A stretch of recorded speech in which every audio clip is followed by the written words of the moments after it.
ले गए थे हमको बांध के, विक्रम को मार दिया और हमको बांध के ले गए अपने साथ में।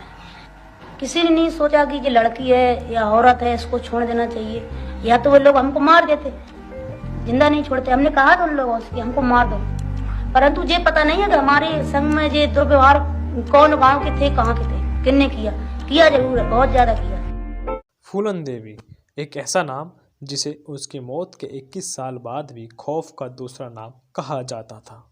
अपने जीवन में हुए अत्याचारों से तंग आकर फूलन ने जुर्म की राह चुन ऐसे अपराध गाथा लिखी जिसके किस्से आज भी चंबल के इलाकों में सुनाए जाते हैं।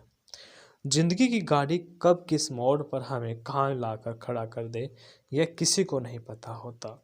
ऐसा ही कुछ जिंदगी ने फूलन देवी के साथ किया था।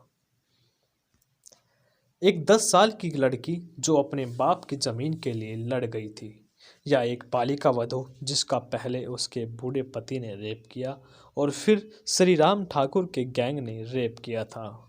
तंग करते, परेशान करते कि तेरी लड़की मेरे को गाली दे रही थी, तेरी लड़की मुझे ऐसा कर रही थी, बहाना करके फिर मुझे मारते पीटते और मेरी माँ से भी पिटवाते, माँ से शिकायत करते कि ये तेरी लड़की का नाम की मुझे पत्थर मार रही थी। मेरी माँ मुझे मार के बाहर निकालती और मेरी शादी बिल्कुल छोटे में हो गई थी, हम 11 साल के थे। दस्यु सुंदरी के नाम से मशहूर फूलन देवी किसी जमाने में डर का दूसरा नाम हुआ करती थी। कई बार गैंग रेप, अत्याचार और फिर डाकू से सांसद बनी फूलन देवी की जिंदगी का सफर किसी के भी रोंगटे खड़े कर सकता है। आपको बता दें कि फूलन देवी के जीवन की शुरुआत होती है यूपी के जालौन से। जिला जालौन कानपुर झांसी रोड पर है।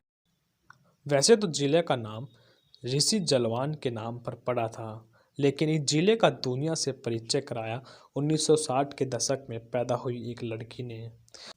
उस लड़की का नाम था फूलन देवी।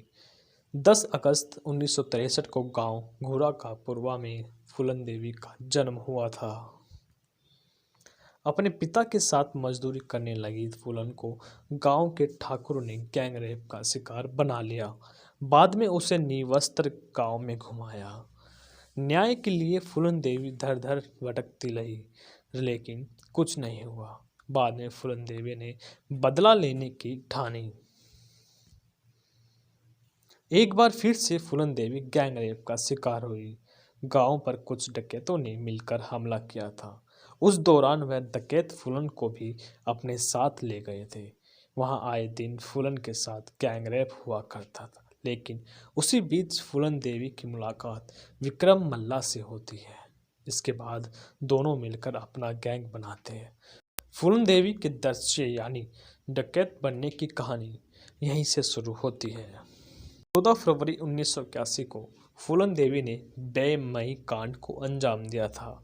यह देश का सबसे चर्चित हत्याकांडों में से एक है। फूलन देवी और उसके गैंग ने मिलकर 20 लोगों को एक लाइन में खड़ा कर गोलियों से भून दिया था, लेकिन पुलिस 2 साल तक भी फूलन देवी को नहीं पकड़ पाई थी। हालांकि बाद में प्रधानमंत्री इंदिरा गांधी द्वारा फूलन देवी को आत्मसमर्पण करने के लिए विवश किया गया। 1996 में फूलन देवी ने समाजवादी पार्टी से चुनाव लड़ा और जीत गई। मिर्जापुर से सांसद बनी। चंबल में घूमने वाली अब दिल्ली के अशोका रोड के शानदार बंगले में रहने लगी। 1998 में हार गई, पर फिर 1999 में वहीं से जीत गई। 25 जुलाई 2001 को शेर सिंह राणा फूलन से मिलने आया था। इच्छा जाहिर की कि फूलन के संगठन में जोड़ेगा और खीर खाई और फिर घर के गेट पर फूलन को गोली मार दी और कहा कि मैंने बेमई हत्याकांड का बदला लिया है। 14 अगस्त 2014 को दिल्ली की एक अदालत ने शेर सिंह राणा को आजीवन कारावास की सजा सुनाई थी। अपने कुल 38 साल के जीवन में फूलन की कहानी भारतीय समाज की हर बुराई को समेटे हुए है। कहीं ऐसा तो नहीं कि यह एक बलात्कार का नतीजा था। दोस्तों, आपको क्या लगता है? हमें कमेंट बॉक्स में कमेंट कर जरूर बताइए।